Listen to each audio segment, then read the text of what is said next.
EM calls the cops on me for trespassing on my own land. Gets evicted. I'm on mobile and I'm dyslexic, it's hard for me to pick out all my mistakes. If you see any, just let me know and I will fix them. Cast. Me, duh. EM, typical entitled cow. Frank, unlucky neighbor, previously UN before the edit, the owner of EM's house and the father of EM's baby daddy. Grandfather, an 83-yo farmer who takes no shit. Cops 1, 2, and 3. Backstory: for most of my life I was raised by my grandfather. Nothing was wrong with my family life or anything, just a few sets of circumstances that's a whole other story in itself. We live in a suburban area surrounded by woods and he owns about 10 acres into the woods with the boundaries clearly marked by stone walls. One of these stone walls separated my grandfather's land from a cul-de-sac and up until now we have had zero problems with any of them. In fact, my grandfather was usually more than happy to give permission to neighbors who politely asked him to use his land, given they had a good reason. One of these neighbors had asked my grandfather if he could dump the sticks and leaves in his yard over the stone wall. My grandfather agreed as he rarely uses that part of the property anyway. This will be important later. My grandfather is very healthy for his age and still strong as an ox. That being said, he has a few minor health issues including vertigo spells, so I've been trying to help him around the yard more and more, as well as just to stay active outside away from crowds with this virus going around. Recently I've started the project of cleaning up the underbrush around the wooded area. A large pine had fallen a few months before and almost hit one of the porches in the cul-de-sac. My grandfather cut up the tree and removed the pieces in the neighbor's yard, but it was too deep in the woods to pull them out with the tractor. This led to me going back to that pine tree and trying to clear a path back to the house from there. I was behind the stone wall, cutting and pulling up saplings when I hear the glass door of the cul-de-sac house open and an angry lady storming out onto the porch in a bathrobe. She was much younger than a typical Karen, I would say mid-20s. EM, what are you doing here? You can't be here. Me, why not? EM, because you're trespassing, dumbass. You think you can just hang out in the woods behind my house with my kids inside? Get the fuck out of here before I call the cops. At this point I'm just looking at her trying to figure out what to say. I mean, I get it, it can be a little weird seeing someone in the woods behind your house if you haven't seen them before. Me, ma'am, I'm sorry if I scared you, but my family owns this part of the woods, I'm just cleaning up back here. Remember me and my grandfather were back here a few months back to take care of that tree that fell down? I just need to clear a path so we can get it out of here. At this point I thought it was purely a misunderstanding. EM, don't be ridiculous. Those were laborers my BF's dad hired. You don't own the land. My BF's dad owns all this. Gestures with her hand. Now I'll tell you one more time to get out before I call the cops. Now I'm thinking I might be dealing with a genuine idiot as outside our property boundaries, the woods are owned by the town water plant and don't have public access. But I'm also taken aback that she referred to us as laborers. Me, guess you're going to have to call the cops then, because I ain't moving. I don't care what you, your BF, or your BF's dad says. I shrug as I lean back against the wall and pull out my phone to call my grandfather to tell him where I was. He tells me he'll be there in a few minutes and to hang tight. She then dramatically proceeds to call 911 and tells them there's a shady individual on her property refusing to leave and she's afraid for her life. I start getting nervous at this point, even though all I have on me is a hooked branch cutter. So I call up the police non-emergency number, briefly explain the situation as just a land dispute that got out of hand and that I am unarmed and waiting on my own property, and that I have never left my own property. He assured me that it would be settled when the officers arrive, which didn't help my nerves. Just then I hear my grandfather pull up and see him walking through the yard towards us. EM, what? Stay back, you can't come in my yard. Grandfather, growls, keep your mouth shut, you dumb broad.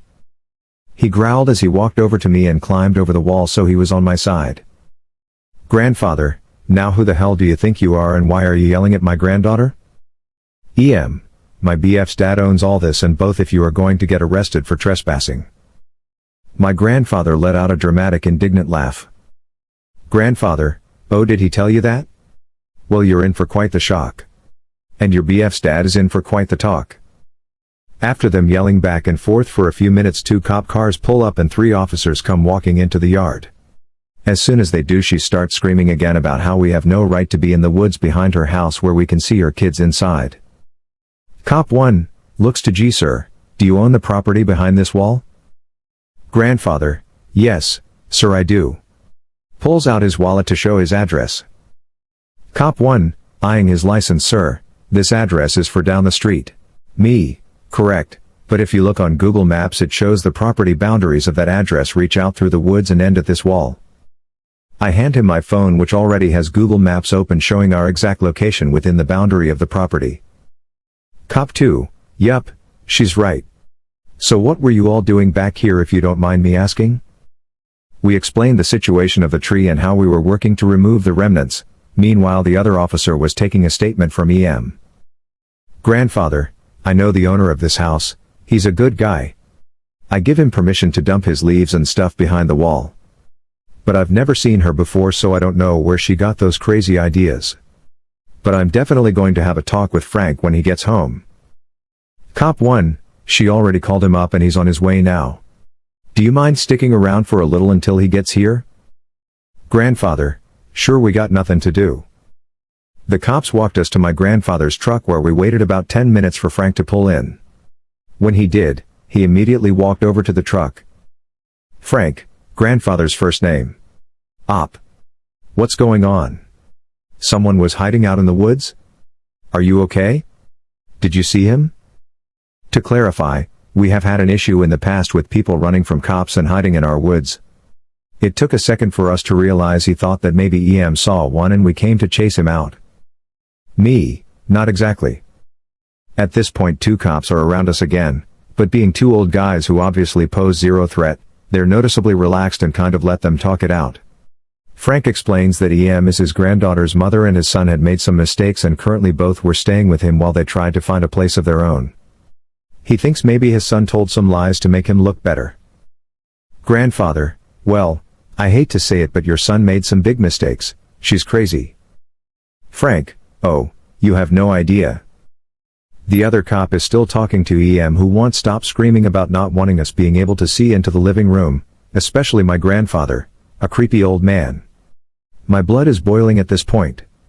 My grandpa is the type of person who would gladly throw his life away to save a child, any child. Even a stranger's. Frank heard this too and ordered EM inside at once.